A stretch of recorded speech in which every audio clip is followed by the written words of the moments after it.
And death and dying tends to be one of those things that nobody gets really excited about. It's not the same transition like having a baby or bringing a baby into a family. And I think we all know why. We're human, we miss people that we lose. So we try to look for other areas of our life that we can bring to the forefront, because at Hospice we're really about living well. And we want to talk about what does it mean to live well, whether you're a young person bringing a new baby into the world, or whether you're an older person ready to go with family who isn't quite so sure they're ready to be without you yet. So tonight we are going to have a pinch hitter. My dear friend Henry Littlehales is a retired chaplain from St. Pat's, and he's worked how many years in mental health? Gosh. Over 20. Over 20 years in mental health, and his role was as the chaplain at the inpatient neurobehavioral psych unit, as well as the rest of the hospital, working with people who have had big health challenges. And I know that we're on the same page because I find him to be a mentor for me, and we talk a lot about these transitions and these diagnoses as being a lot more than just a medical condition, and also shaking our emotional and our spiritual well-being, because it raises up a lot of questions and makes us kind of look at who we are and where we're at. So my other dear friend Catherine is going to come tonight and talk about depression and aging, and this question of like the chicken and the egg, right? Which comes first? And as I did a little research, there's a lot more than just depression and aging. There's malnutrition and aging, and loneliness and aging. And as one gets greater, the other one seems to go faster, and they turn into this cycle. So while this is a discussion about what that looks like and what we can do to prepare for it, it's also a discussion of what do we know to be our tools, not only here in Missoula, but in our community, in our families, to help us persevere over really a common condition that we'll talk more about. So for me, as a grad school student myself, I find that I do better when I have something written in front of me to follow along as I go. So I did make copies of my notes for you all tonight. And without having to put Henry on the spot today when Catherine wasn't able to make it tonight, I said, tell you what, I'll do all the work. And I'll share some thoughts and ideas, and then I want you to reflect from kind of two positions as your history working in mental health, and then also someone who's recently retired. Because I think in my schooling and in my life, what I've learned is these times of transition in our life is when we're really vulnerable to depression. Any big change that changes who we think of ourselves as our identity, especially when we're trying to get our feet underneath of us for something new, kind of puts us at that at-risk place for losing the joy in things because we get stressed. So, without further ado, I'll let Henry talk a little bit about why this is important to him and just give you a little introduction. Oh, housekeeping. There's bathrooms through the door to the right. Please help yourself to refreshments as you need to. Our friends at MCAT do video this, and then they replay it for the rest of the community who isn't able to get out into the world and attend these things, but it's still really important information for people that are homebound. As that being said, if you would like to or would rather not have your face or thoughts put on MCAT, you can just let her know by the end of the night, and they do amazing editing work, so they can pretend like you're not even been here.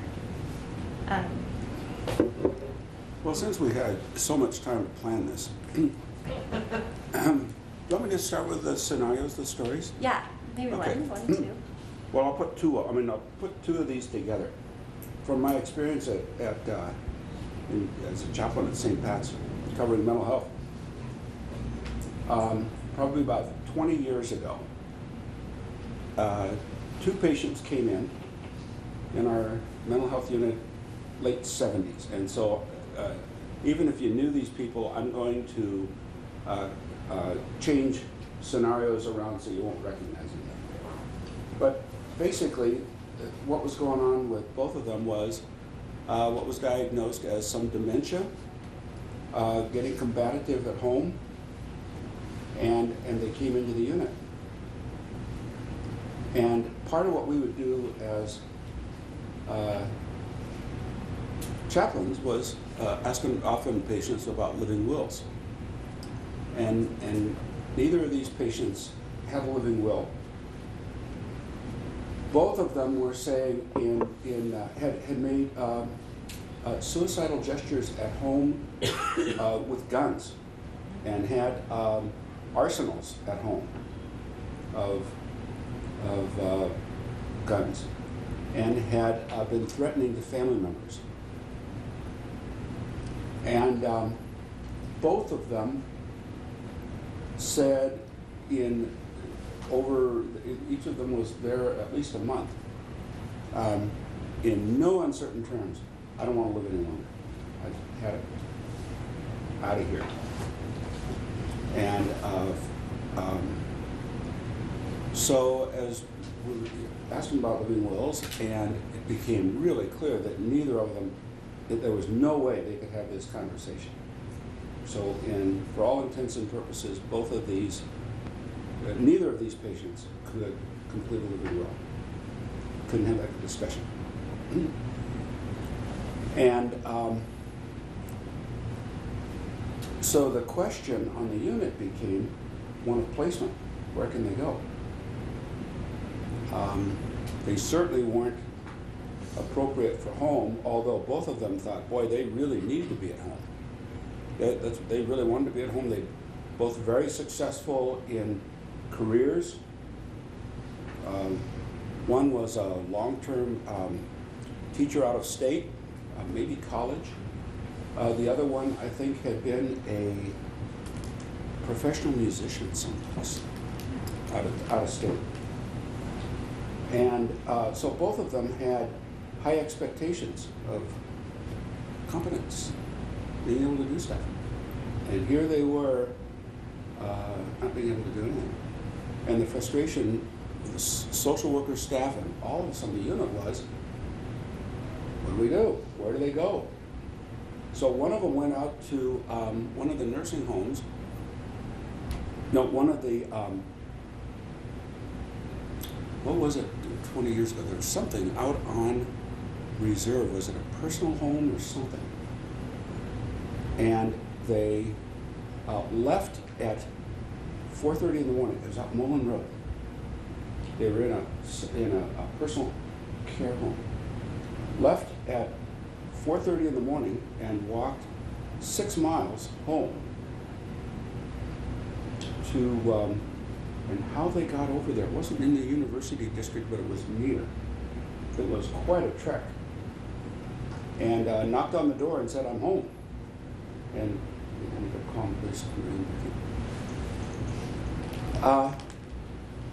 The point is, at that point, there were several kinds of things going on. Number one, planning. Almost too late to do any of this kind of planning in terms of healthcare decisions, all these kinds of things. While both of them were financially stable, they could afford what we had now in Missoula if it had been there then. And that always, those two scenarios always haunted me about, as we're all getting older and we're all living longer, what do we do? And Mindy's got a great quote at the top of this. Yeah. Why would the American Psychological Association recommend we put as much time and energy into stockpiling emotional reserves and examining the transition to retirement as more than just financial? I throw that question out there because that haunts certainly me as I retired a year and a half ago, and thinking about how do we handle this? And there are no great little packets that a financial advisor can give us and say, all you gotta do is just do all these things. And some of these are, and one of the things that I really appreciate about these groups, opportunities, is, the ones I've been to and hearing what have been some of the topics when I have been here, these are the kinds of things we need to be talking about in a community and certainly dealing with individually.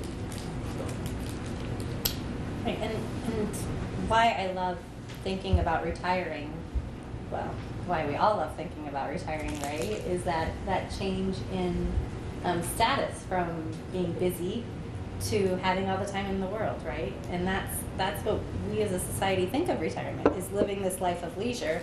And what happens for a lot of people is a lot of their identity suddenly is gone. And a lot of what you felt made your self-worth, whether it be the work you do or bringing home, there's something about doing the work to bring home the paycheck to provide for your family, and something that's not happening anymore, not the way it used to, and it can kind of shake who you are and makes you look back and start to question that. So as I was doing this research, there were a lot of reoccurring themes, and they're not just themes that I hear people say, this is good for transitioning into retirement.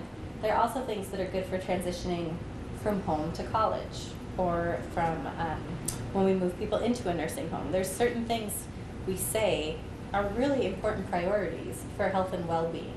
And I think that our big push as a medical industry right now is transitioning from reactive medicine in an emergency or in a crisis to proactive thinking about whole body well-being.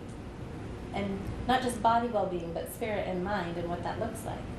So being able to have these conversations about what's important to us and how those things happen throughout our lives can kind of tie over into the next transition, where we say the things that are important to us are still the same things, right?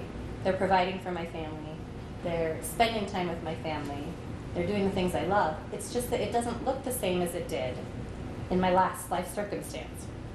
So trying to find ways to weave that thread and have that conversation with the people we love and support us.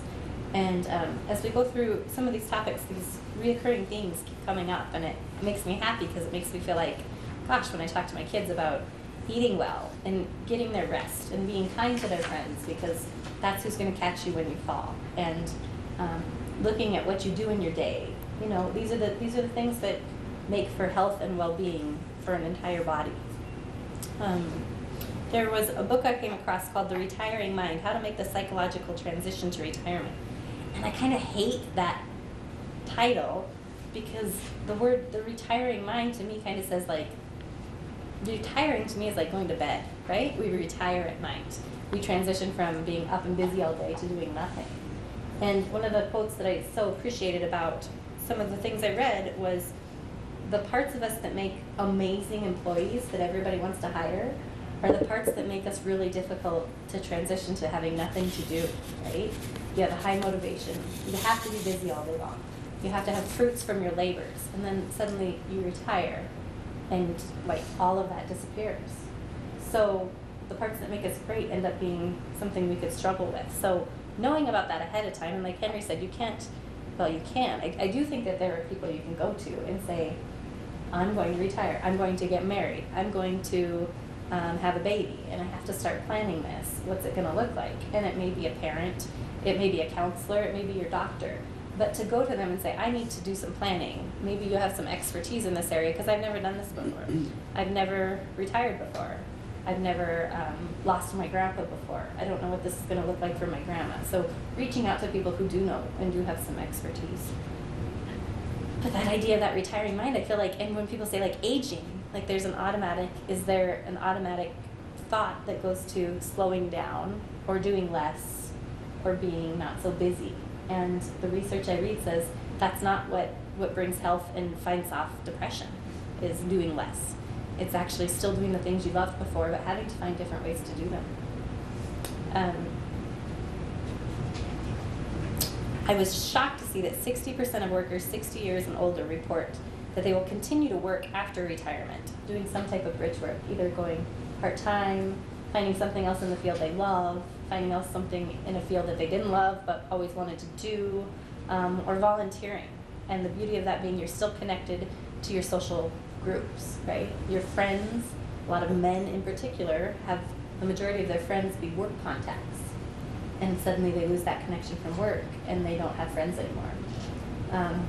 there's also a little bit of reading about what they called the sugar rush of retirement, right? Those first few years where you had that whole laundry list of things you wanted to do, and you get to just pile right through them, and you're so busy doing all of those great things that you don't realize you've lost some of those connections, and the things that have defined you for 65 years of your life, suddenly you don't have anymore. Where did they go? You're done doing your fun things, and that's a really high risk time for depression. So just being aware that it's not abnormal, but it's definitely not normal for us. So who do you talk to? And that's different for everyone.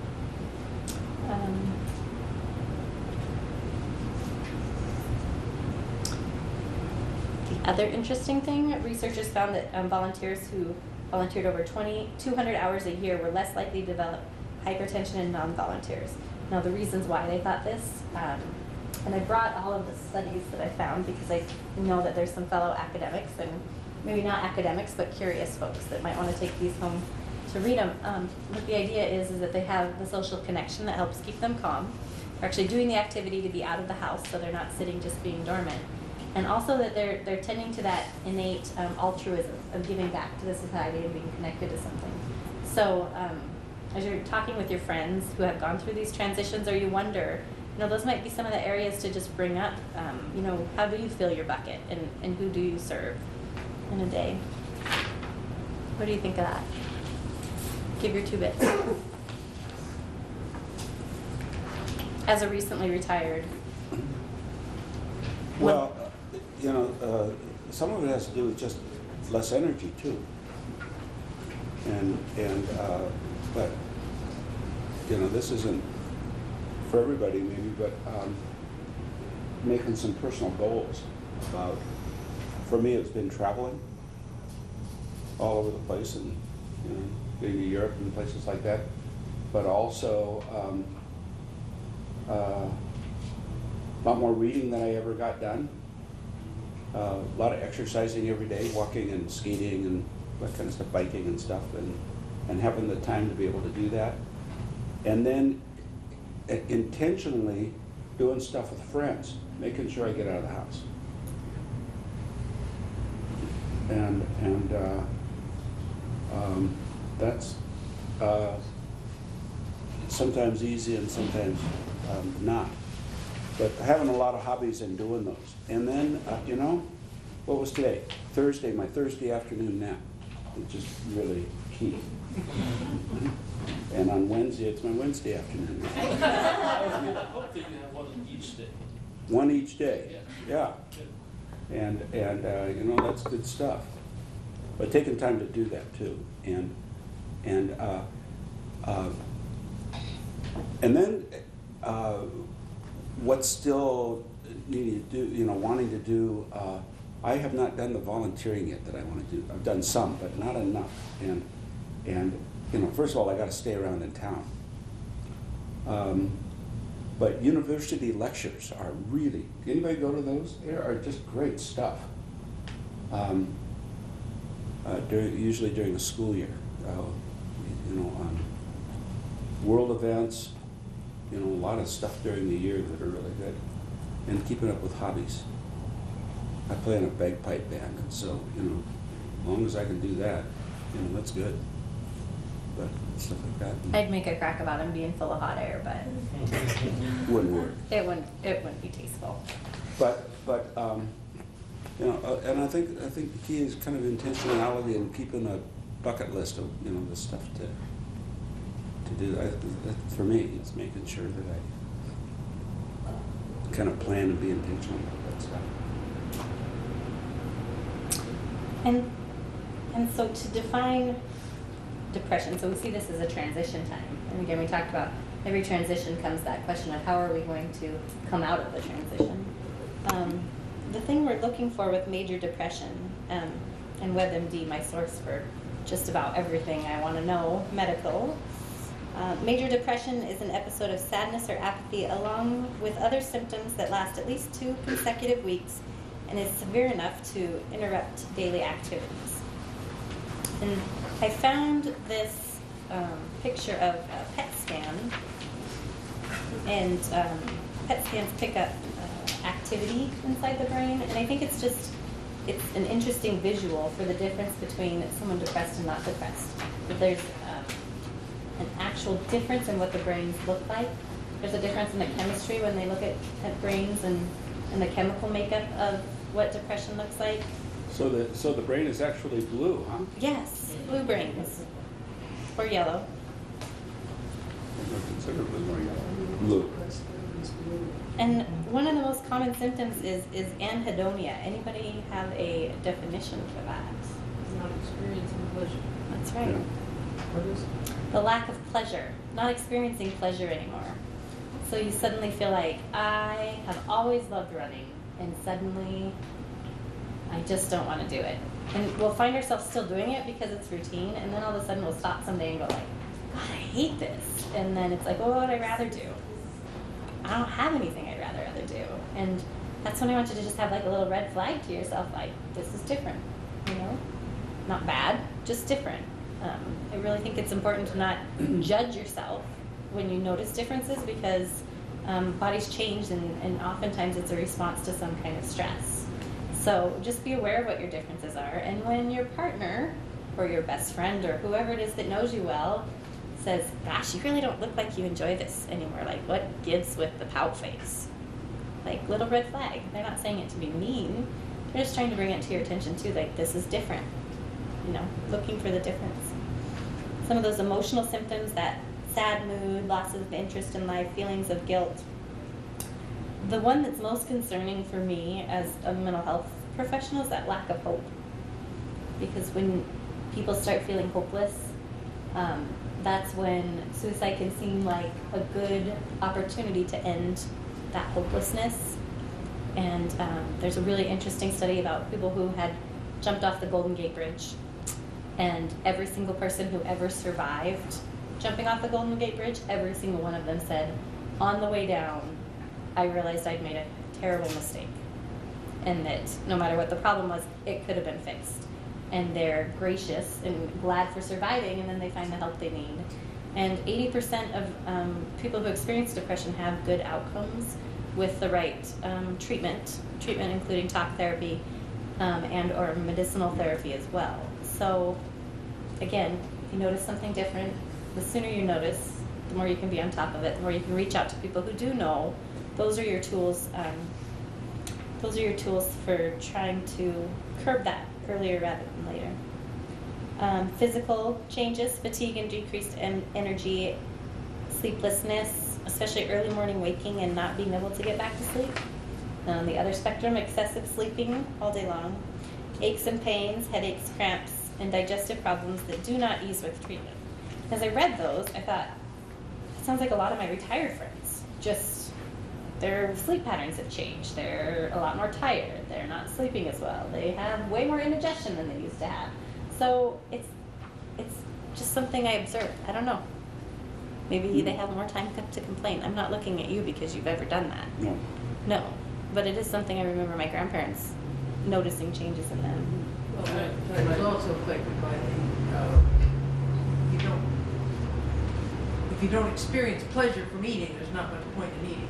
Right. Right. And then weight loss after Yeah, that. because I just want to, I think that depression is very important, and aging is very important. The thing that I'm especially interested about is, when are these experiences due to depression if you're aging? And when are they due to aging if you're aging? Because having a change in sleep pattern is physiologically likely for part of aging. You focused a lot on sort of the symptoms of anhedonia, but there are a lot of things that look like depression. Slowing down, even taking naps, could look like depression, but it's actually therapeutic for aging. Right. Or part of transition. I think of a couple that I worked with, and they had loved square dancing. That was their love. Sure. Right. And young, ambitious social worker thinks, oh, if we could just get them back to the hall where they could just be with the square dancers, not necessarily go out and square dance because they're in their 90s now, but if they could just be there, they would appreciate that. And she said, absolutely not. And I was like, oh, I'm a little concerned that you wouldn't want to go back and be where you were before. And in visiting more with them, what I realized was that chapter of their life was closed. And she wanted to preserve those memories of their matching outfits, their music with their friends. That memory, as it sat in her mind, was this beautiful piece of time that was going to be cherished. And she didn't want to go and have anything but that memory. I had another patient that had family back in England. And I was like, let's FaceTime them. You can see them face to face. What do you think of that? And she's like, oh my God, I never want my sister to see this. Like, we were young together. We danced. We were vibrant. I don't want anybody to see this aged face. And it was another moment of, I don't think, again, I shouldn't judge anyway, but who am I to say that's a problem? And I think that that's the difference is, when does it become a problem? And so the DSM says it has to be 2 weeks, it has to have 2 of these 3 things, and it has to persist. But what I look at more is, from a functional situation, is it a problem? Or does it affect relationships? Does it affect the things you need to feel fulfilled? Because people, you're absolutely right, giving those pieces of their life a place to rest is moving on for them, and or realistically, damaging. their knees hurt. Or their knees hurt. And I can speak to that already, you know, like I'm not dancing as much as I used to, but at 90, people get arthritis. Right. Yeah. And that's not a sign of depression that they've decided not to dance. But it could be a sign of a number of things. It's not depression. But the flip side of that is that people assume that they're just not dancing because they're aged, and not thinking this could be depression. It's just that there's so many symptoms and signs really that are similar, and it's important to know which. Or which actually reflect kind of which of these 2 possibilities. You have to talk and listen. Excuse me? You have to listen. Yeah. I mean, they'll tell you. What they want. What? Don't Okay. want.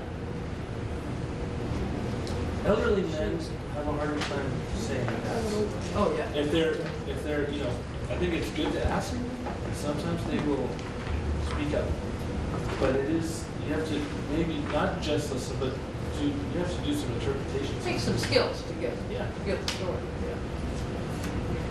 Because I may not tell you everything I know. So what's your experience been in talking with folks that are hospitalized, or even folks that aren't hospitalized, with telling you what's on their mind or their problems, as opposed to what they'll tell their families? Because sometimes that's a pretty big disconnect.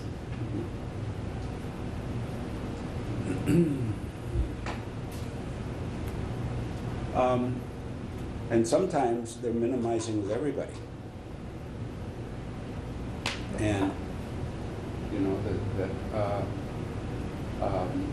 when I'm thinking back of these 2 guys, you know, years ago,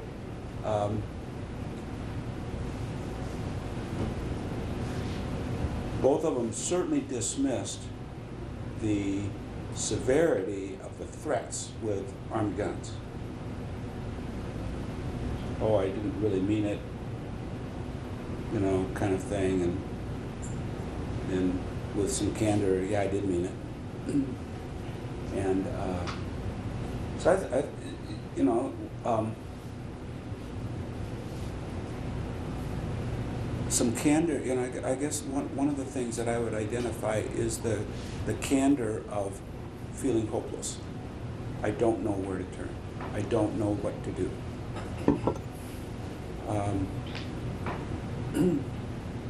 And one of the things I appreciated at our mental health units was the care and the commitment of the docs saying, you know, we can get you feeling better with the meds. You know, some confidence that can happen, and the skill of the docs to be able to get the right ones. That was really good, and And I really think sometimes patients left feeling better. Now the work begins, because now that they're able to function better, now what are they going to do about that? And one of the moments of highest suicide risk is after the meds kick in. Yes. Why do you But- think that is? Well, because they suddenly have the capability, a truly depressed person, really hard to mobilize what it takes to commit suicide. What do you guys think? I think there's been a stigma against antidepressants or psychiatric medications. For those of you that have been around longer, I'm curious to what your thoughts are of how that's changed in time. Do you think it's changed in time? Do you think? You know, I think it's because you actually hear people joking a little about it now, and I think that's a good sign. People will joke about putting Prozac in the water system. You know, so I think that it's, at least that's allowed some discussion. You know, it's allowed those words to kind of come out. So I think that it's better. I think it's got a long way to go. You know, I think, and I apologize, I stepped away, I hope that this hasn't already been talked about, but one of the things that I get to thinking about, you know, they have the checklists where you go through and you scale everything, and even if they're positive, good things happening in your life, if there are changes, they're stressful. You know, wedding, planning, vacation, blah, blah, blah, blah, blah. They're stressful. So then when you throw in somebody that's lost their work, which everybody, of course, thinks is going to be great, I'm going to retire, aren't I lucky? Well, all of a sudden they don't have their meaningful participating in society. They have no reason to leave their house and get up and get moving. And they lose a lot of friends because friends are still working. So, you know. But it's even identity, who I am. Who I am. Because traditionally, males and increasingly females, I think, when somebody asks who you are, I don't say husband, Right. father, what my profession is. Right. And so you lose Right there. so much, you know, and that huge, huge loss. And I think so much of the trick is trying to catch people as they're starting to circle before they hit that profound hopelessness, depression. But it's so difficult to catch that, you know, because they have just, you know, they think, oh yay, I have a day of leisure, and that lasts a couple weeks, and then it's pretty soon, what am I gonna do, and where am I gonna go, and I shouldn't have quit work, and you know, it's that I'm running, tearing, screaming, exhausted, and then boom. Well, I was a week ago down in Sun City, Arizona with friends. And boy, did they do it right in the way of activities for retirement people. I mean, you can golf and swim, and there are these rec centers with 3 stories of floors of activity rooms. I mean, you name it, they've got it. Everything from Spanish to a Mac club to ping pong. I mean, just tons of activities. What happens, like you're saying, what happens when you don't want to do any of that stuff anymore, or can't? Or can't. You know, you said it. You said the energy is down. The energy is So down. not only do you need to get out and do things, but you don't have the energy. And then that, of course, cycles. And thinking about just something like bagpiping, takes a lot of lung pressure. Right. And when arthritis, we've had some that have quit with arthritis, can't play anymore. Right. You know, I think one of the things that you said early on is the planning. You know, so many times we go through life, and how many times did you really plan? I mean, I said, yeah, I'm gonna get married, and yeah, you kind of plan the festivities, but do you really plan being married? No. Yeah, I'm gonna have babies, I have babies, but did you really plan parenting? No, you just did it. You went to work, You somehow got dinner together, you went to bed and started the next day over. But if we could really, somebody at that retirement village planned people coming here and retiring. Well, here, do we really plan, what am I gonna do when I retire, I We mean, I think it's flippantly say fine. that. Well, I would argue that that kind of retirement center works for a few people. Very small. But if you don't have some community connection, some outreaching, volunteering. Yes. Yes. Even just going over to the hospital and sitting with Yes. a person. Yeah. And usually you move to a retirement community and you're moving away from your friends, your family, your Yes. church. Absolutely, And that, absolutely. it sounds wonderful, but it I- backfires for an awful lot. I was noticing that after a while, that what do you do when you lived for 40 years in a small town in Illinois, and there you are out in the desert? It's warmer. It's what? It's warm. It's Oh, warm. lovely. And you get out there and you can just, and you don't have to bother with neighbors. But after a while, that gets a little tiresome, yeah. It's very problematic. Yeah, very problematic, yeah. And so, going back to this idea of being connected with people, that's something I've been really concerned about as we're talking more about aging in place. And the reason why this comes to mind is because every week I do a couple groups at the nursing homes or the assisted livings, and we do our what we just call a gratitude circle, where we all just go around and say something we're thankful for. And I'm always shocked for some reason as I walk in there, and sometimes my initial response is, "This is such a sad place. How am I going to make this happier today?" That's just my thought. How do I make this better? And to ask them, "What are you grateful for today?" And every one of them, their gratefuls are something positive about the facility. I'm grateful to be here and not alone in my home anymore. I'm grateful to have hot meals good food and ice cream hour. I'm grateful my friends understand what it's like to be here. And I'm grateful my family isn't worried about me anymore. And so it always just kind of blows my mind that I assume when people talk about going to nursing homes, that it's automatically such a negative thing. But I wonder, as we're growing into this aging independently at home, that loneliness issue, it really strikes me as what do we do to make sure that people don't become shut-ins then?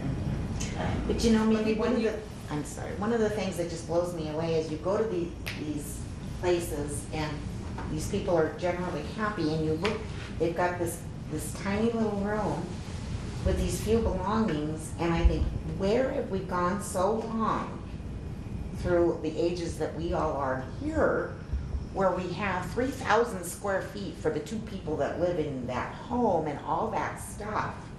And yet in 10 years, we're gonna be grateful and we're gonna have a bucket of things. So it's that, it's a society It's a big journey. not putting priorities into community and connectiveness and people because we're too busy running around getting dinner and working.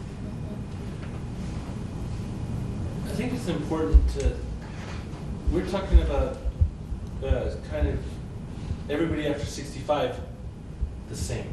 And I think that there are enormous differences between 65, 75, 85. Yeah. 65 And we're talking 65. about, Yeah, and 60. yeah. And in between people of the same age, Yeah. big differences too. But if we're gonna generalize it all, that's a given, right? But if we're gonna make generalizations, we're talking about the kind of retirement community that Henry was talking about where you can be active. Well, these days, maybe at 65, we are doing that. Some more of us are able to, but not so much at 75, and certainly not by 85. And that's where like the aging and depression Comes is a little bit.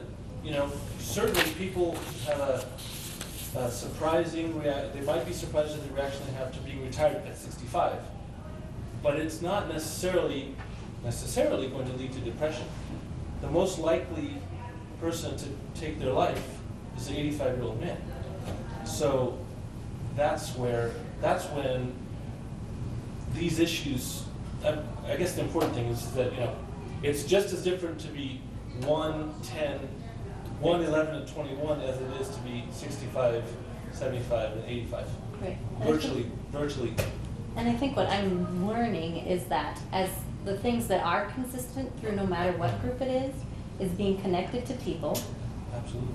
having good nutrition, and getting some type of activity. And activity means a lot of different things, from exercise to just being out in the community.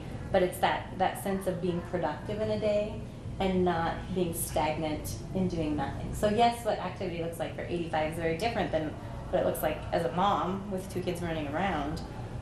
But, do I have time as a mom to stop and volunteer, to spend 1 hour, to let them live vicariously through my connections with my kids and reminisce about what it was like for them to raise kids? Because another big piece of this is looking back, and Butler would call it like life review. What has my life been? What are my legacies going to be? And it's not just knowing it in my head, but then sharing it forward so that it doesn't just stop with me. What I've learned, what I've loved, what's been important to me, I want to tell my family that so that they know that I've been fulfilled and I've had a good time through these times. When we get concerned as providers is when you can't come up with anything good, when you have no drive to get out of bed, when you don't want to connect with people anymore. And there is a big difference, I think, when people have simply been done living life and they can say, it's not that I don't want to go out and do things, I'm just done doing things. And there really is a difference when you meet people who can't because they don't have it inside of them to do it, and people who simply are okay with just being done. But when I look at what I struggled with going through my family is how easy it was for Grandpa to just be done, but I wasn't done with you. I have things, my plans for my grandkids, my plans for all these future things involve you being there. So to change what that plan looks like, and I think we do such a fantastic job in this society of planning financially for the people who do it and can do it. But you're right, you go in and you say, what do I need to do to a lawyer or to a financial planner to be ready for the rest of my life? And says, here's my best set of recommendations. But I don't know that we go in and talk to our doctors or to our chaplains at our churches or to our closest people and say, gosh, I'm going to have some changes coming up. What do you think I should be working on right now? And let me tell you what's been important so far, so we are having those same discussions. So I think that that's why this is important. I had a patient that was, they'd been together and married and in love for so many years, and when they come and say, we've been on service now, we've got some volunteers in, when are you going to leave the house and go do something? Because I thought for 75 years, you've been doing everything together. And he just never was ready. And finally his daughter got really upset with me and said, would you just quit asking? Because he doesn't want to go. And I'm like, I know he doesn't want to go. And I know he's not going to go. But there's a chance when he's laying in bed that he might imagine what that looks like, going out to lunch without her. And just that imagining what the future might look like without her means the first time he goes to do it won't be the first picture in his mind he'll get of it, So like practicing what your plan's going to be in your head makes it less of a shock when that reality's in front of you. And I think planning on, what if I had 24 hours of nothing planned? What would that be like? So to be able to start planning what you want to do with that, well, I'm going to designate nap time. I can't. And sometimes wait to 24 do hours that. of not doing anything. Right. That's fine too. Right. But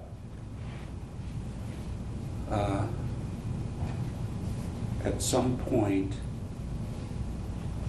believing that it's beneficial to make a plan of that. And my hunch is in Sun City, they don't do that sort of thing.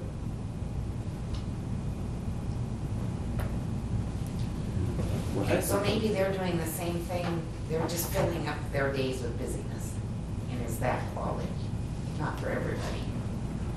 No, I mean, it's great quality stuff. I mean, if you find hobbies that If you just like that. Yeah. I mean, good stuff. And I think the thing that I appreciated was, at least the people that I knew tended to be, what would you call it? Active and who took on significant challenges professionally or whatever through their lives, these kinds of things. And they're not going to sit around and be bored. I appreciated that, but what wasn't there was what happens, what do I do when I either can't or don't want to do those kinds of things, and the wheels start coming off. Now what do I do? Well, I think one of the big things that you're sort of skirting around is, and you touched on it quite nicely, as a culture, we have to start talking about the next umpteen years of life much earlier. Yes. I think that the simplest thing is to example is, I'm getting older, my children are gone, where am I going to live? And let's say the house I live in now, is this a house that I want to die in? Is it a house I can die in? Does it have 3 flights of stairs? You know, lots, so that when it gets time to make a transition, you got a plan. Got a plan. Where are your children? Do you want to move near your children? Do you want to do it now while you're young enough that you can make some new friends? Or are you going to wait till it doesn't really matter and just being with your kids will be enough? Just thinking about those things, talking about them with family, friends. I think it's hugely liberating. You may not act on any of it, but if you, as the example you gave, if you suddenly find yourself in a nursing home in a town where none of your family is, that's very different than a planned move to a nursing home in the town where 2 of your children are. And we don't do that. We all fill out our willing living wills and those things, but. No, we all don't. Well, we don't know, that's true, but. And, you know, I wasn't here for that conversation, but my experience in St. Pat's was we avoid that one like everything. Yeah, and then St. Pat's loses them, but. Well, yeah. But yeah, no, you're right, you stop and people don't do their living will, they don't even do wills. I mean, Yeah. the number of people who die at testing is amazing. But yeah, you're right. There are a lot of things we don't do. People are reactive, kind Yeah, of all to a their situation, life, yeah. instead of proactive. Right. And except for maybe if they're young and they're planning a career, then they think ahead for But now, that. kid, you change careers 3 or 4 Right, times. so that's in even life. harder to do. Yeah. I'm sorry, I don't want to just jump up, I have to go, but I want to say thank you. Yeah, And thanks for I want to say, I actually worked at the same place that Henry retired from, and I started working there after you retired, so Really? What are you doing? I'm a psych tech. Over at Providence? Yeah. Cool. And I'm studying to be a nurse, Cool. and I'm thinking about psych nursing. But, so when I work in this place, I help people that are of all ages with their depression. Often, depression is probably the most common problem that we work with in a mental health or behavioral health unit, as we call it. And so I just learned a really great question to ask from one of my peers, to just talk to anybody who's experiencing depression. And it's not a guarantee that you get the answer, but she suggested that we start to ask people, what is it that you used to like to do that you stopped doing? Is there anything that you used to like to do that you stopped doing that you might want to pick up again? And that works at any age. Mhm. And gosh, I could tell you right now that, yeah, you're right. There are things I used to like and I just don't have time for now. And it's a good place to start to explore that possibilities. And just especially for depression, Yeah. you know, so Yeah. thanks. Thank you. Our unit is doing good stuff, I think, with all of this stuff, and I think in the years to come with the new facility and Yeah. things, it's only gonna get better. I think so It's too. really good. Yep. So I will say, as your, thank you for coming, but I did include in this, the 24-hour crisis lines that are specific for suicide, and the beauty of them being, they're very trained. They have access to what the resources are in each community to tell you where to go and what to do. And they also have the know of, being able to say, this is normal, This is why we're here. This is what other people say. And this is how I want you to be safe. And if you can't be safe, this is who I need you to go to now so that we can have more conversation about possibilities and about what ifs. So that's in your, that's here. And the emergency rooms are our access point, so to speak, for the mental health system that these gentlemen have worked in. And while no one likes to go to the emergency room, I have to tell you, that is where they know, that is the entryway, that is a group of people who expect people in these situations to walk in the door. So, I'll say that. Thanks for coming here. You asked a question earlier about acceptance of psychiatric medications that never got addressed. Yeah. I think it's I mean, this is my own take on it, and from seeing people, I don't feel good, I'm in crisis, I'll go to the doctor, I have to be so miserable and awful, and finally I'll say, okay, I'll try it your way, and I take the meds, and I feel better, and things are going great, and I got my feet underneath of me, and you know what, I got better. So I'm tired of those meds, and I'm not gonna take them anymore. And that cycle, and I wonder how many people are on that cycle. The meds all have side effects. And the side Reasons effects, people and is want to that, get off. Yeah.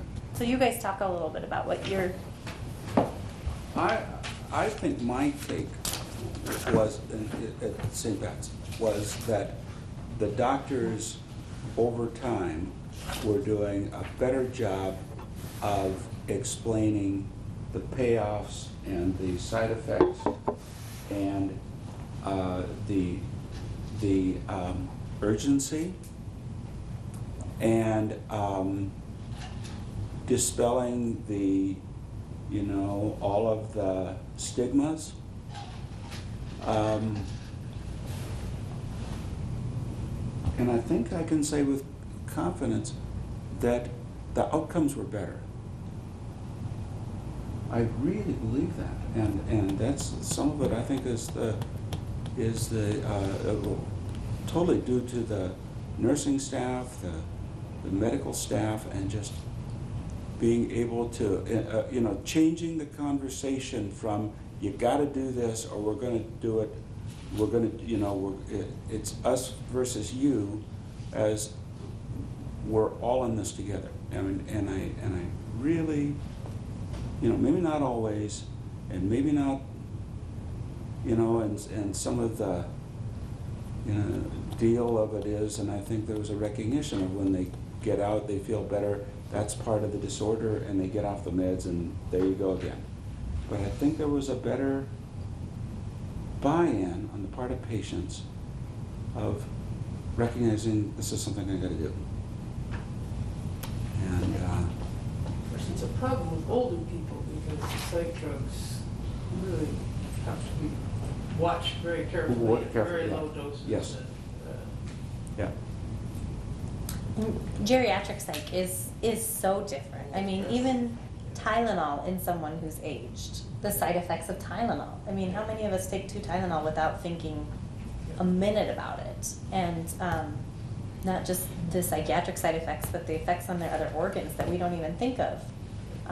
It really is a specialty, and I look forward to, St. Pat's did announce that they were going to build a freestanding 60 bed is what I think it is. 66. 66 bed inpatient psychiatric unit. Really? With support services inside of it. When did they announce that? Last month? January? January, the end of January, in one of their employee forums. What's the Or time? Still Yeah. tentative. No, I heard that they had put the purchase in and they were working on actual design plans. I think it's over the Scott Street Bridge where Scott Street turns left to go up to the cemetery, so it's right across. Was there a window and door place in there? Oh, I think that's where it is. you know, I think so many people have cycled through and been down the road that I think, you know, hopefully there's a little, and medicine, the meds have gotten better. Yes. So, you know, people are a little more willing to say, you know, unless I want to go down this road again, I need to maintain and stay.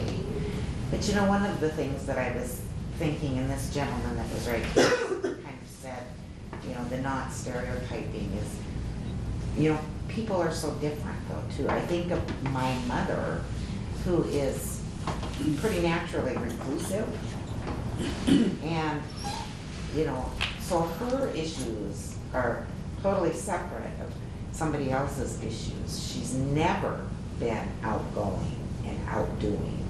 So, you know, and then when she lost my dad, who was her person, you know, her world really did rock because she had nothing else. So, you know, for her, these losses and changes are different. And your approach, you know, I finally now understand, after many, many years after my father was killed, I now understand, and she said, you know, I will never be one that will go to the senior citizen center. And I finally gave up thinking that she had to have friends and outings and events. It's not her. So it goes back to that listening to what they're Right. saying they need. Because I kept looking and saying, you have got to be profoundly depressed. You can't just rely on me. You need to be out. You need to have other. She never did and never will. So, you know, it's that not only age where they are, but, you know, what was their history? Right. What's normal for them? And it's always according to one of the favorite books ever written, and you may know the name of this book, but what one of the rules of the supervisor is, it's always the patient who has the disease. Yeah, exactly. I can't tell anybody what to do. You know what that is? One of the things we I haven't don't know the name of it. How's that? talked about is Yeah. grief, how much grief it plays in a role. And so what we know about depression is that we can't say exactly what it is, but what we think it is cells not being able to communicate transmitters and information back and forth to each other. So why Henry's talking about these drugs allow for that communication to happen better, and why that's one step. And then also talking and reframing some of the negative thoughts or some of those constant things we've always thought of, and working that into a better situation for us. What we do know about depression is that it does run in families, right? So if other people in your family have struggled with it, what we know is that there are triggers for depression. And one of the most common triggers for depression are grief experiences. So as we lose a job, whether it's intentional or not, but we have a loss, as we lose our loved one, if we know we have depression in the family, if we know this is going to be a profound loss that wasn't planned for, we can expect to have a greater grief response, and then it's more likely that we may struggle with depression. And so that's the value of us knowing ourselves and having our friends and loved ones know us too, to help us through that. What we also know about chronic conditions or really complicated medical conditions is the better chance for compliance comes with having a strong support network around you. And depression is just like heart failure or diabetes. If your family knows before you eat that big piece of birthday cake, you should probably check your blood sugar and preload with all the insulin you might need. It's the same way of thinking of, you've had this great loss in your life. I know we've struggled with sadness before. How do we start to rally around you so that we try to do damage control for what's going to be sad? We're not saying it shouldn't be sad. We're saying let's do some planning to make it better, because I think that's part of what I don't want to be a stereotype anymore, is that because people get depressed after a great loss, that they're a failure at grieving. And that's not it. We're predisposed with a medical condition. That means when we have that chemical response of grief, it's going to be sadder for us, and we're going to have a hard time getting through it. And again, the research is saying exercise literally gets those grief chemicals out of our body. Crying, I have this fantastic picture of tears, and tears from sadness compared to tears of joy, if you get down to the chemical composition of them, they're actually different. The pictures of them have different chemical compositions because those chemicals are coming out of you for emotional reasons. It's fascinating to me that we don't just cry. We actually, that's a way of dealing with something.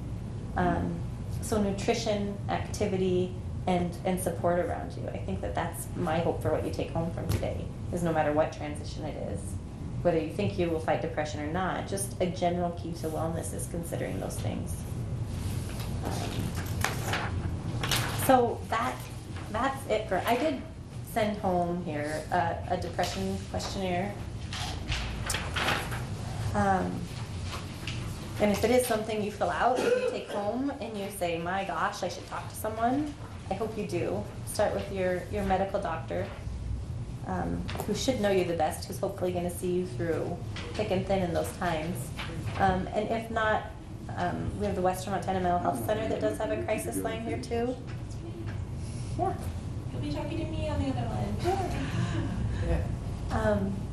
But there are, in churches, you know, when I go back to what makes people happier longer, a lot of it is that connection to the spiritual piece that makes them at peace. And I think chaplains are incredibly underutilized as mental health professionals because they've walked a lot of these walks with people throughout their life. So thinking of them. Part of our goal here is not to just have this be about us talking, and you guys have been great at sharing some of your thoughts, but I'm curious at what else were you wondering about when you came here that we might not have covered? What else have you struggled with? Yeah, please. Was there somebody else? No, you. Oh, recently I just had, family friend's son committed suicide. So I'd like to know how one can support them, you know. I mean, it makes us all sad and it's really tough. But it's just like everyone is at a loss for words or what to say and that kind of thing. I wondered if you ever had any experiences with that. When I'm on my good behavior, when I would tell myself around the hospital that they pay me to keep my mouth shut. Sometimes there's nothing to say, but being there. And probably calling first and going over with no agenda and checking that agenda. You know, what agenda do I have coming in here? Am I gonna fix this situation? No. Am I gonna start preaching at them, whatever it is, you know? No. But sometimes just being there. Maybe the hardest thing we do. I called to just say I was hoping I could come by and just check on how you're doing. Yeah.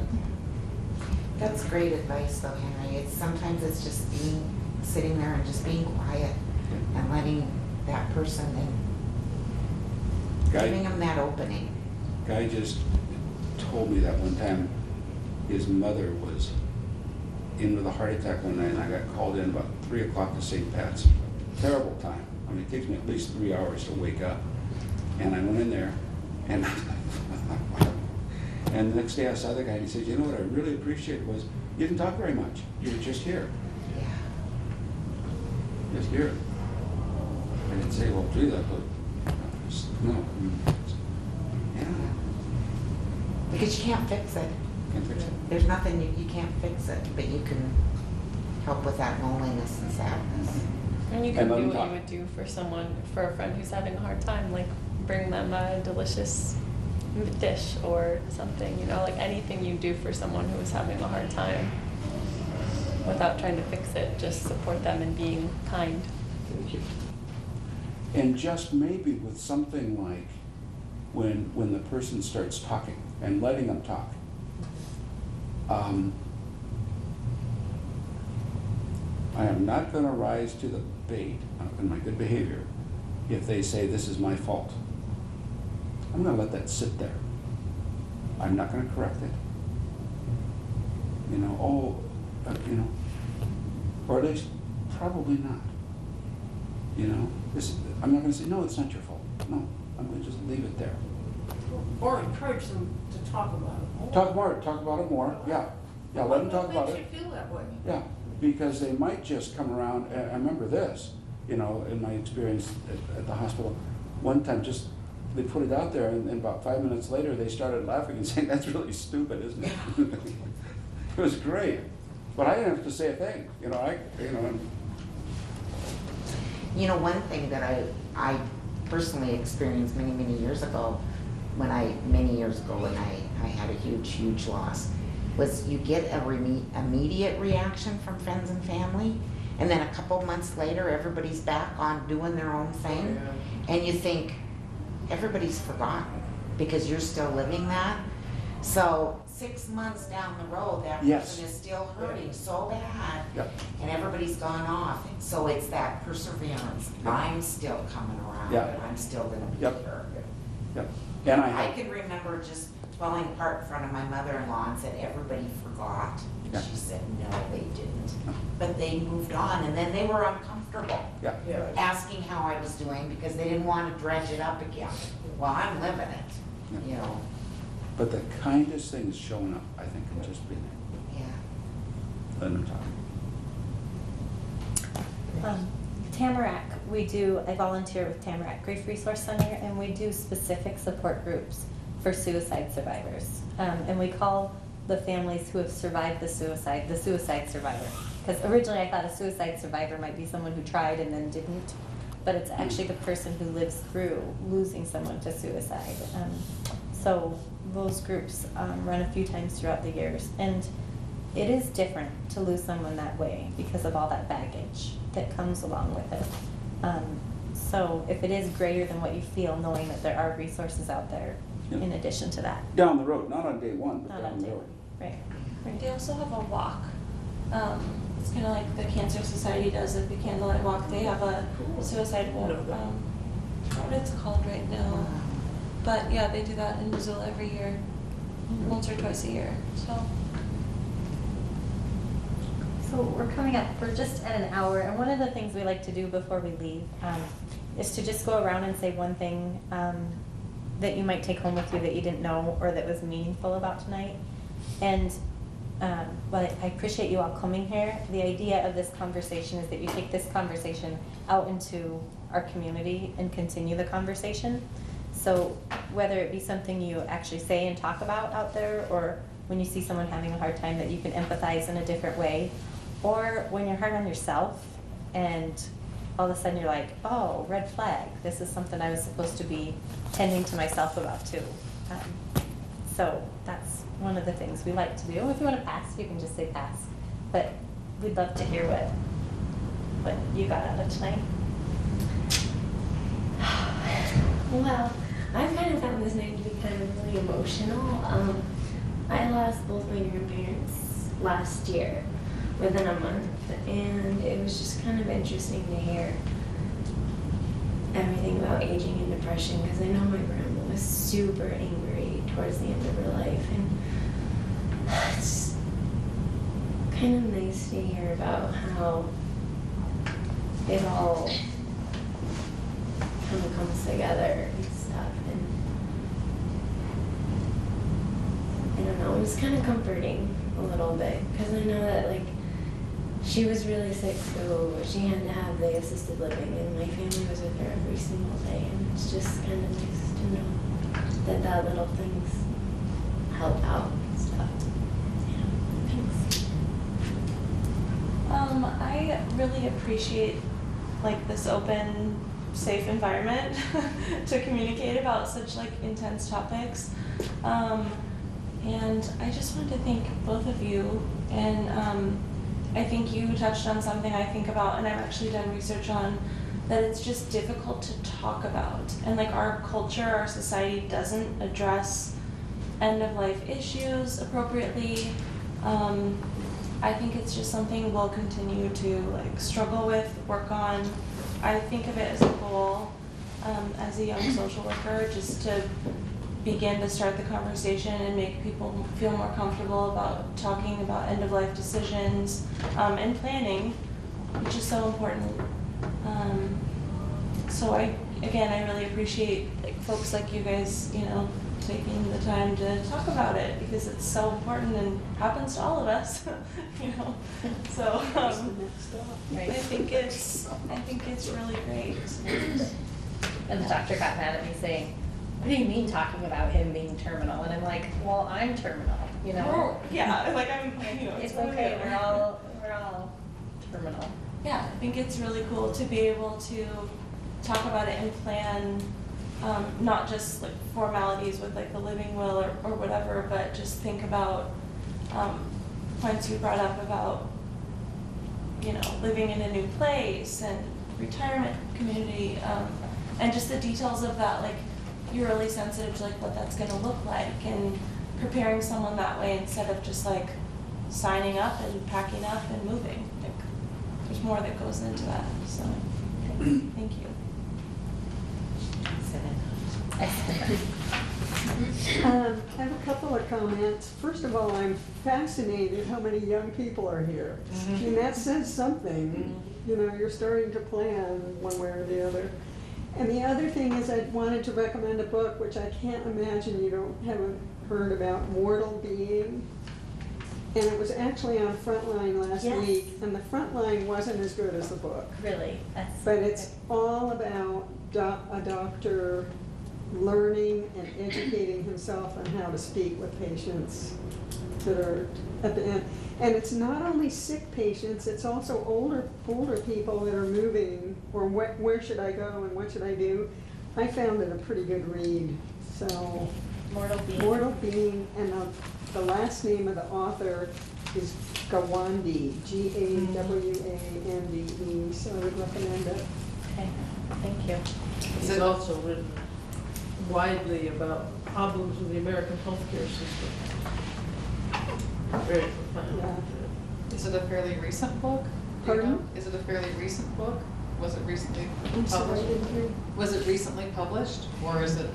It may be 2013 or 14, relatively It's his recently. latest book, yeah. And I first heard it because the fellow was we sometimes watch on the weekend on C-SPAN, the nonfiction authors that are interviewed, and that's where I first heard about it. So it's got to be relatively recent. It took me 4 months to get it from the library, so that must say Okay, something. well, that says something. I just signed up for it in the library, and they said that it's really popular and it's fairly new. So, Gotta buy more copies. so I just I'm waiting. And they only let you have it for 2 weeks, so if it took me, seemed like it was 4 or 5 months anyway, maybe it wasn't really, but. Yeah, I'm done. It's the next stop.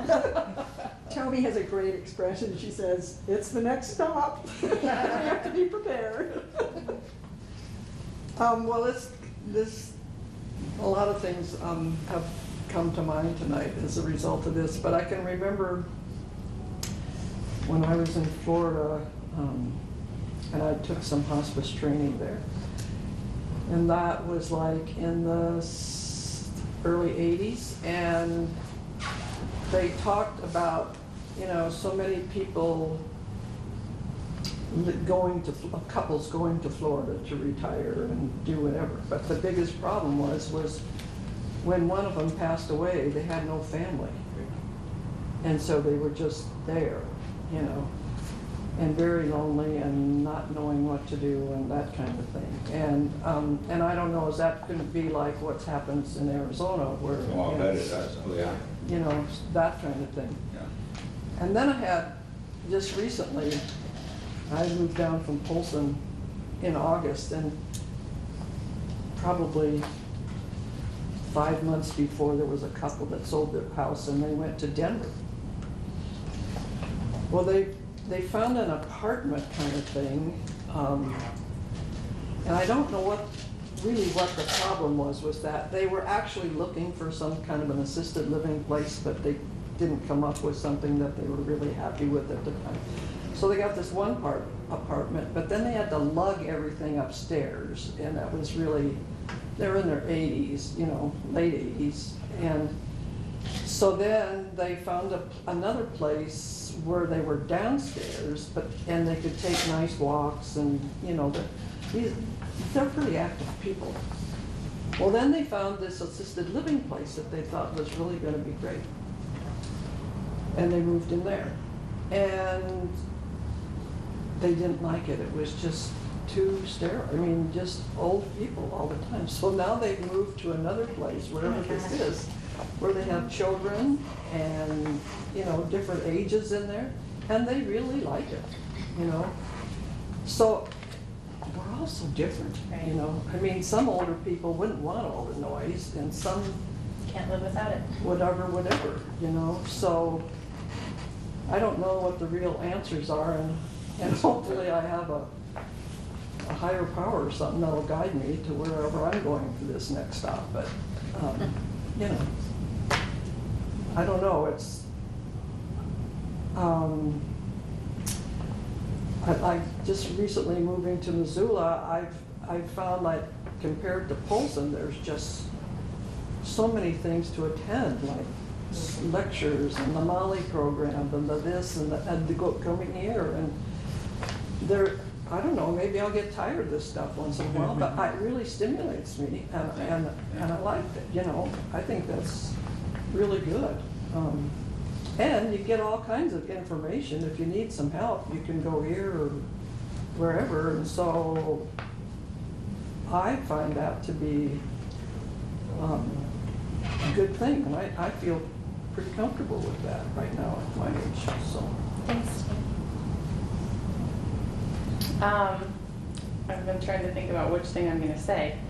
I think that what I'll come away from this with is just the focus on maintaining your concept of your own identity throughout your life, and just being really willing to allow your identity to change as you change and as your circumstances change.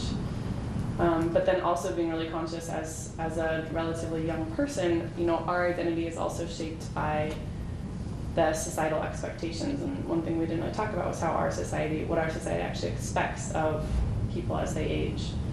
And so one thing I think I'll just be really reinforced with is being careful that my expectations of people that I come into contact who are, you know, older adults and older adults, is really just paying attention to what their identity is and asking them questions about what their identity is, and asking for wisdom from them and helping to make their lives feel valuable and productive, which I feel like is actually counter to what our general society perceives of older adults as, you know, by a large part. So I think just that concept of identity and remaining really interested and excited about identity in older age.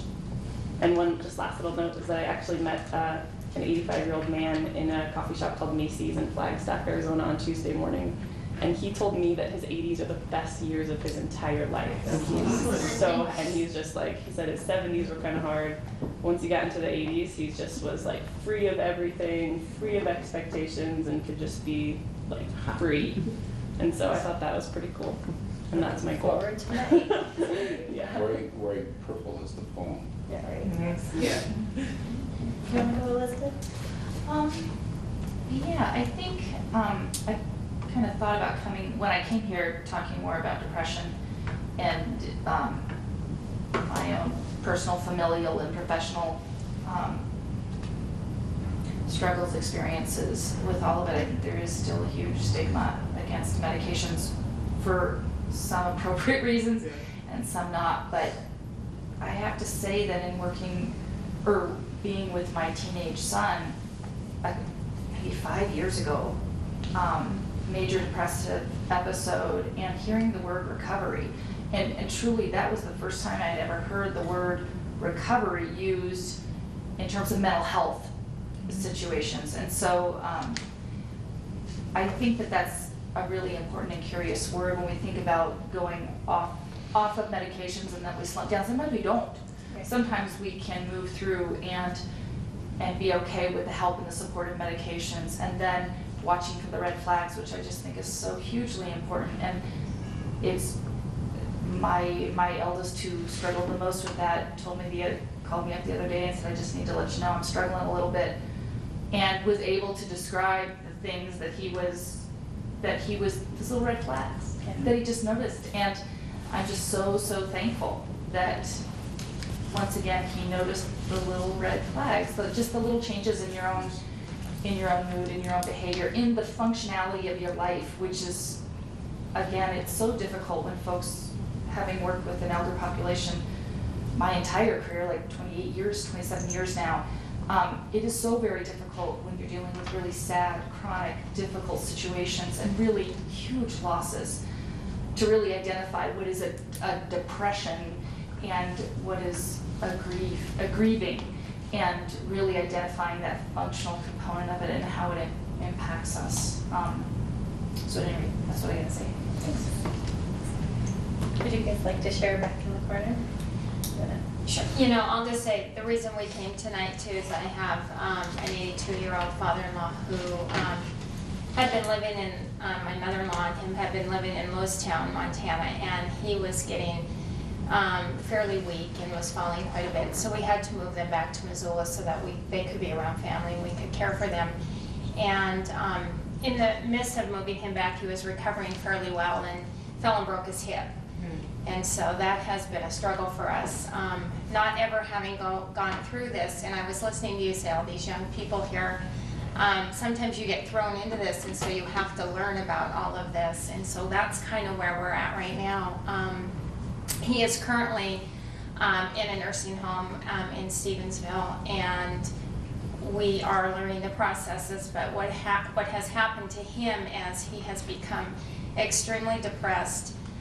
He has dementia and some Parkinson's, and so to him all he can remember now is that we took away his home, you know, to move him here. And so that's kind of where we're trying to learn to deal with this. And so he's kind of in that state where, you know, he would just rather be gone than to have taken his stuff away from him. So those are difficult times. Read this book. Read the book. Okay, we will. So anyway, so listening to all of this helps, because I think it helps probably all of us, and especially my mother-in-law too, to be able to kind of cope with some of the behaviors that we see with him. And you don't take it personal, because he's, you know, they get gnarly and ornery, and so you kind of take it personally, and you have to back away and know that that's not them. That part of that's the disease process and things that are going on with him as well. So, Right. yeah, so it's nice to hear, you know, some things and how to deal with it. I think it's really cool that he showed up like as a family. Yeah. Like I just think that he's so much further ahead to not just have like one family member care, but like a whole team around. Yeah, And I think that's- had he still been in Lewistown, we may not have him, you know, so it's definitely been worth it to get him here, and especially for her, because she has our support as well, so. Okay. Yeah. And I'll keep on taking my medicine.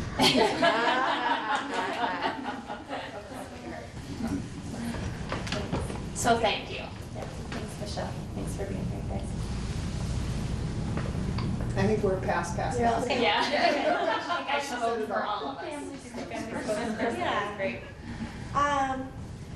A lot of things. I work with some patients struggling with Alzheimer's, so I really like the just the reiteration of feeling productive in your life. We do a lot of, sometimes it doesn't seem very meaningful going in and doing an arts and crafts project, but just knowing that really does, you know, make a difference for them and keeping their brain busy for that part of the day when they could be not engaging in anything.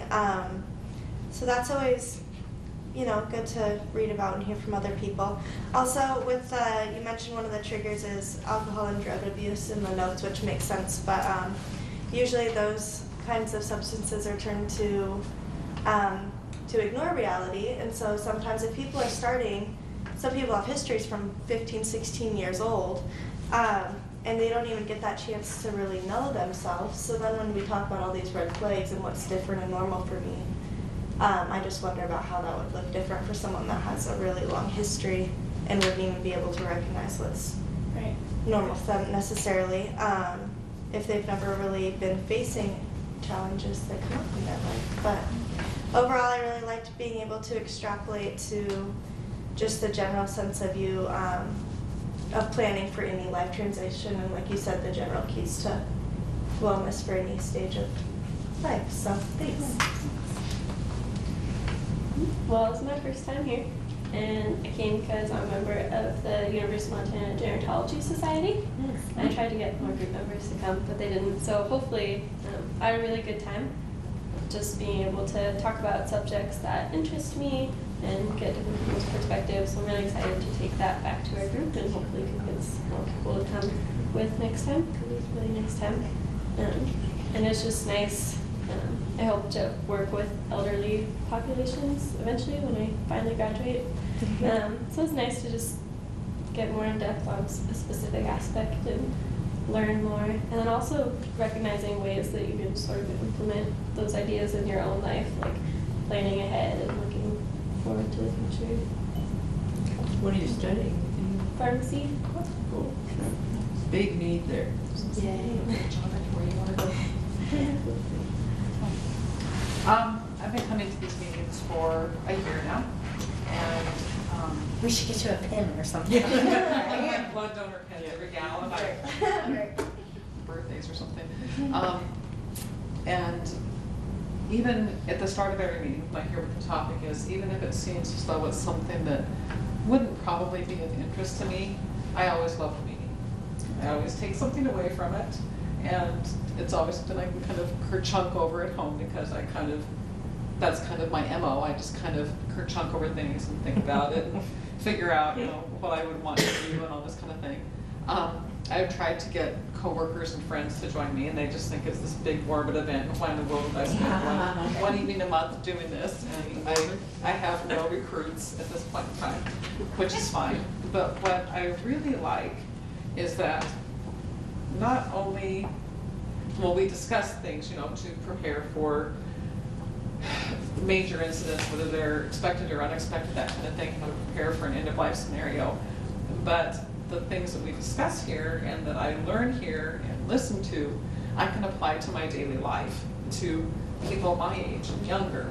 At my job, I work for a fairly large company. We're 160 people, and I have the pleasure of being able to work with many people within our company in many different departments. And I'm just kind of the type of person who people just vent to. They know it's not going to go any further. So after we get done talking a specific problem at work, how's your day? And I just kind of hear all this stuff.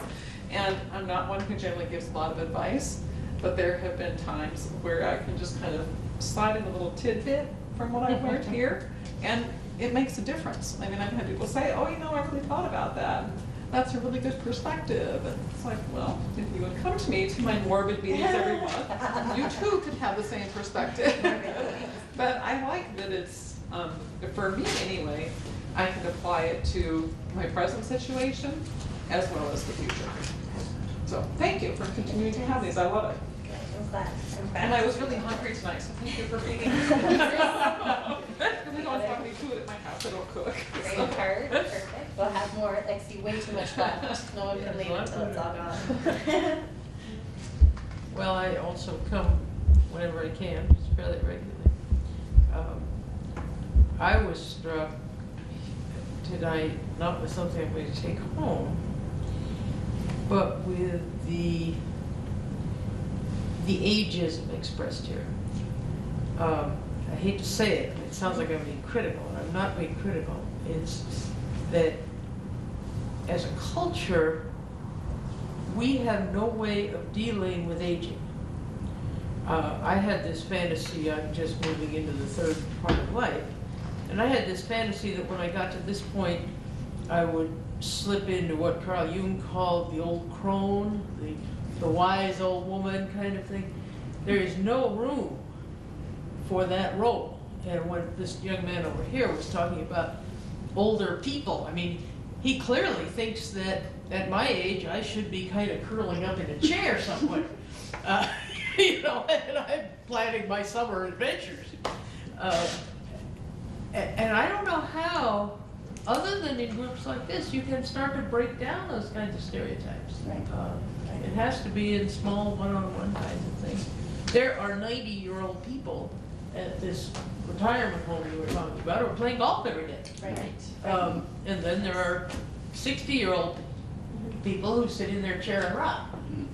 There are 40-year-old people who sit in their chair and rock. Yeah, and now with the electronic media, I have a 2-year-old granddaughter who's moving in that direction. I mean, it really is interesting to me.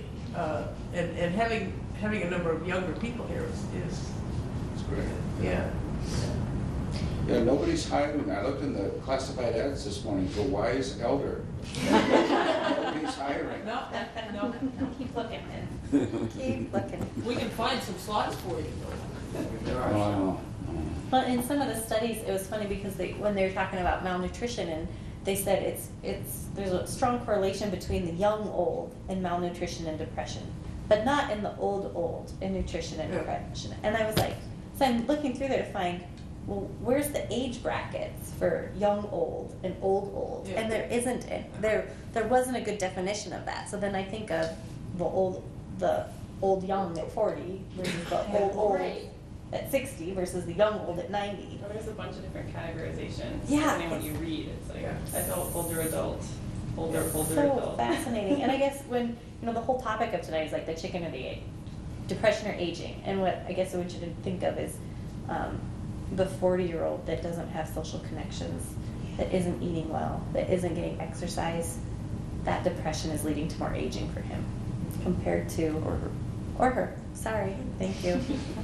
Or the 90-year-old who is doing all of those things to fight the depression and is somehow like reversing their aging. So I don't think there is a good answer to chicken or egg, depression or aging, but I think we know what we can do to make it better for us.